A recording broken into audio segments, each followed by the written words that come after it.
After 10 years of a majority government under the BJP, we are, at least for the moment, back to a coalition government. There are usually fears that coalition governments are not as efficient, and so socioeconomic development takes a beating under such governments. The question is, does the data support that?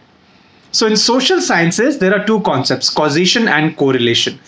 Correlation basically means any association between two variables without necessarily one causing the other.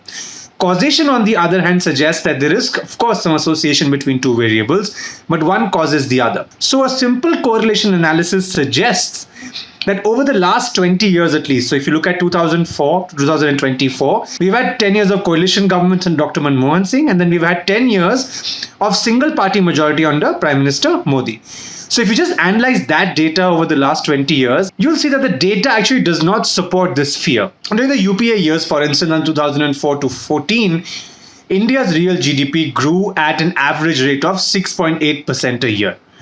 Now, this was, of course, the period where the global recession happened. It was also the period when global growth for a lot of factors was high. So India benefited from that. Then during 2014 to 2024, under Prime Minister Modi, India's real GDP grew by 6% on average per year.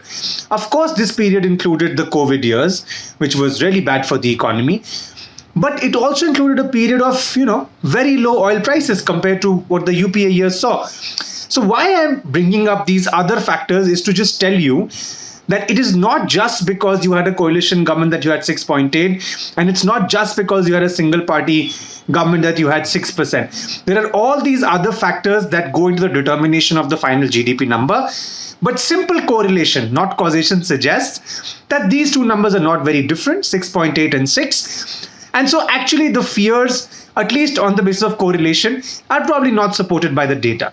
In fact, some causal studies have also been done. Studies that try to identify the exact contribution of a coalition or single party government to the GDP. So even these studies show some mixed evidence. So I'm going to cite one, a study by Ms. Mala Lalwani in 2005. So that's long back, but she actually looked at state level governments, of which there had been several by then.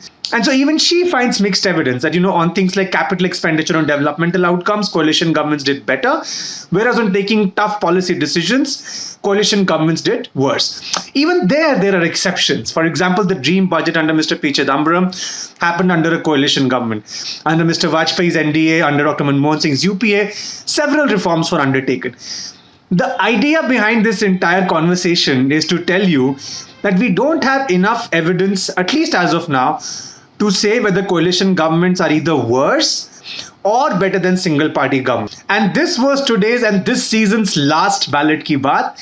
I once again thank you for your support. I hope you've enjoyed it. I've enjoyed it bringing it to you. Until next time, thanks a lot and take care of yourselves.